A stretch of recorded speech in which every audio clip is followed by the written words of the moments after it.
सामने दरवाज़ा खुलता और प्रभु के दर्शन होते। ये देखिए।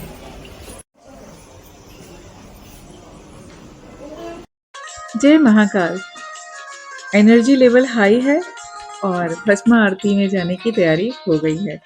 रात के बज रहे हैं 11:15 और एक चीज़ सुनी है यहाँ के बारे में कि जब हम जल्दी जाएंगे तो थोड़ा और आगे बैठने को मिलेगा, थोड़ा करीब से दर्शन होगा, क्योंकि अभी बहुत सारे प्रोटोकॉल चेंज हो गए भस्म आरती के भी।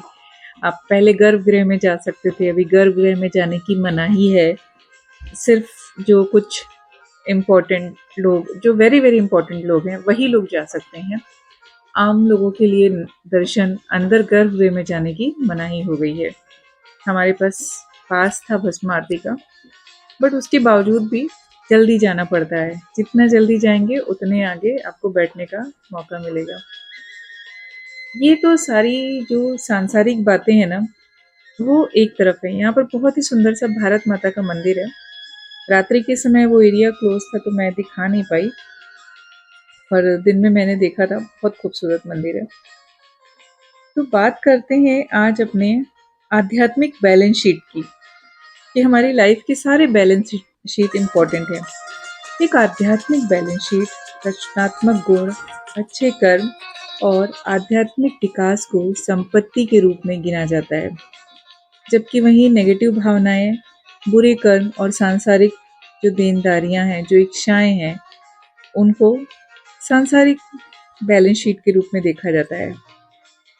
और आध्यात्मिक संतुलन बनाए रखने के लिए हमें अपनी आध्यात्मिक संपत्ति को बढ़ाना चाहिए और अपनी देनदारियों को कम करना चाहिए।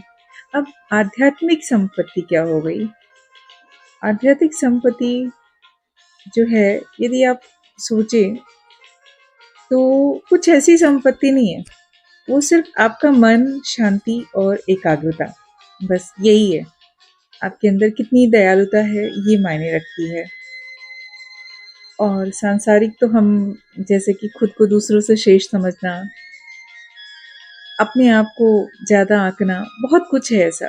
तो एक स्वस्थ आध्यात्मिक जीवन जीने के लिए हमें अपनी आध्यात्मिक संपत्ति को बढ़ाना चाहिए और उसके ऊपर ही फोकस करना चाहिए। सांसारिक इच्छाएं, अत्यधिक भौतिक सुविधाओं की लालसा, चिंता, तनाव, अनावश्यक रूप से बहुत सारी चीज़ों से दूर होना शायद हमें एक सुंदर आध्यात्मिक जीवन देता है।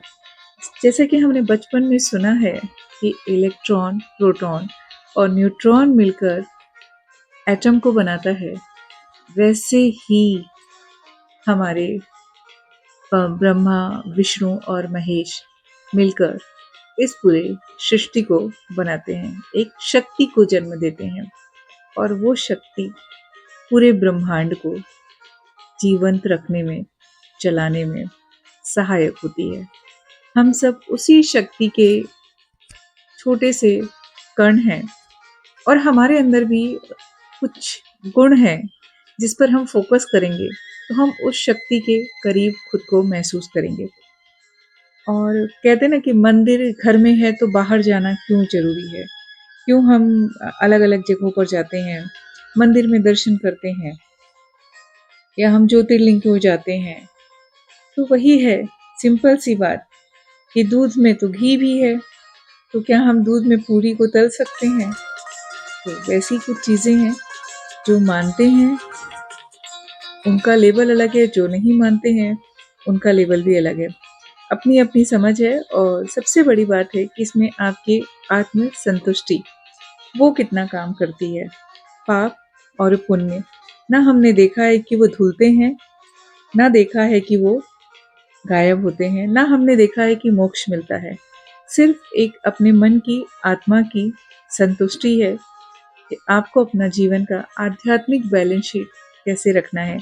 और रात में जब हम जल्दी जल्दी जाने की कर रहे थे ना, तो मेरे दिमाग में एक बात आई कि हम खुद जल्दी जल्दी कर रहे हैं, हम कहीं भी बैठे, शायद हमारे आराध्य, हमारे जो प्रभु हैं, वो हमें ढूंढ ही लेंगे, उनकी नज़र हम पर आ ही जाएगी कि हाँ, हम वहाँ पर हैं। तो फिर काहे की चिंता है, आगे बैठे हैं या पीछे बैठे।